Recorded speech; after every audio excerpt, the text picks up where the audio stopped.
I'd like to tell you about an edited volume that has just come out with Z under the aegis of the comparative research program on poverty in Bergen, Norway. And it's a volume that looks at the MDGs, the Millennium Development Goals, how they worked or did not work, and what lessons we can take from them, from that process, for the new development agenda, the Sustainable Development Goals and the 2030 Agenda.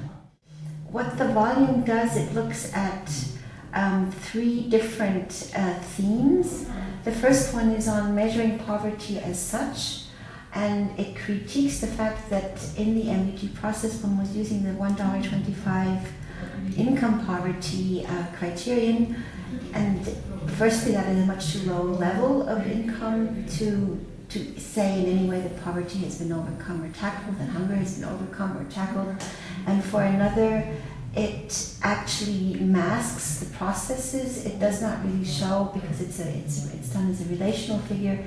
It does not, as a relative figure, it does not really show that poverty actually, in terms of numbers, has not decreased. This first section of the book on how to measure, how to assess poverty is also very interesting, because there is an analysis of poverty through the eyes of those who are actually living in acute poverty.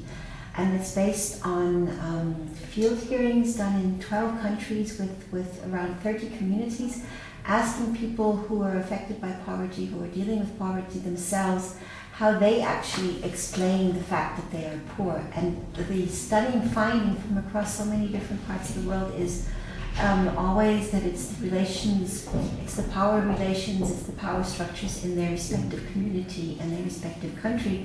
And the finding from that, or the message from that, is of course that it's not enough to have measures that are at the policy level of social policy, environment policy, decent work policy, etc. But that one also really needs to look at power structures if one wants to overcome poverty. The second section of the book is devoted to how development agendas are defined. We're now in the 7th agenda of development, or 8th agenda of development, so to speak.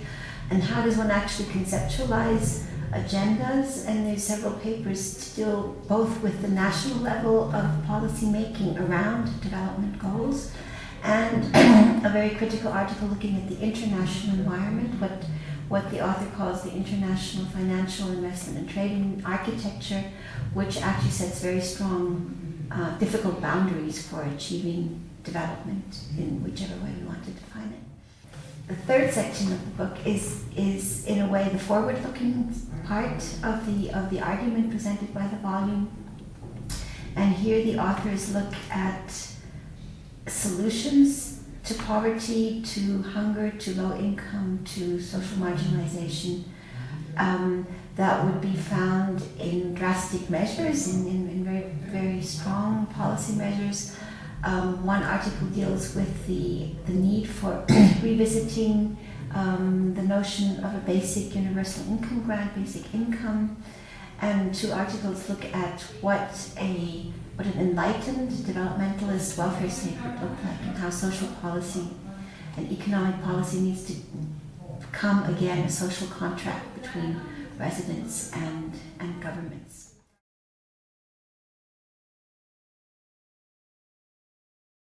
The title might be a bit surprising, because the MDGs, as we all know, were completed, were meant to have been completed, and were formally completed at the end of 2015, and since 1 January 2016, so to speak, we are in the agenda of sustainable development, the 2030 transformative development agenda. The book now, because one needs to look at the previous agenda to find out what went wrong, what was not sufficiently conceptualized, what was not sufficiently drastic in terms of policy measures taken, to thereby inform the new agenda and learn from these errors and mistakes and shortcomings.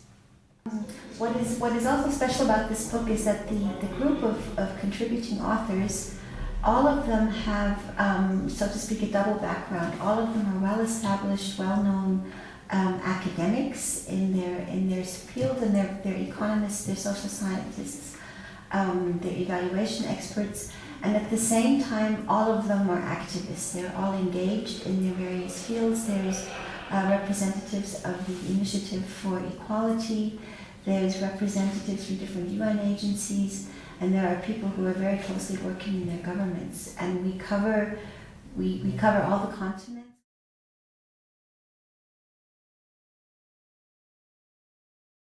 The co-editors of the book are Alberto Cimadamora, who is the director of the Crop Center, an Argentinian social scientist who brings in both the perspective of the South and the North.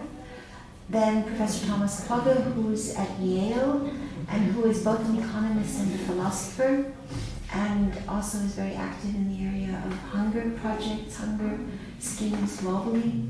And myself, Gabriele Koehler, I'm a senior research associate at UNRISD in Geneva and work basically for Munich as a development economist.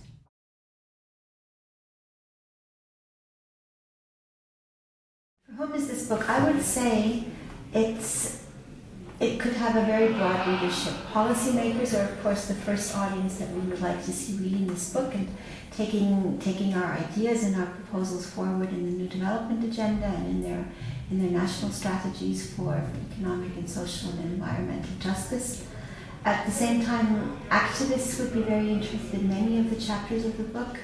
The general reader, students who are studying development, economics, anthropology, sociology, international relations, and I think also people who are interested in what is now coming forward as a changing development discourse, because we're moving from this notion that some countries are in the south and are developed in quotation marks, and others are in the north and are developed. And we have to rethink what development is actually about. And many of the authors actually ask this sort of self-questioning question. What is it actually that we're about? What are we after? How do we achieve social justice? How do we achieve economic justice? And how do we achieve climate justice?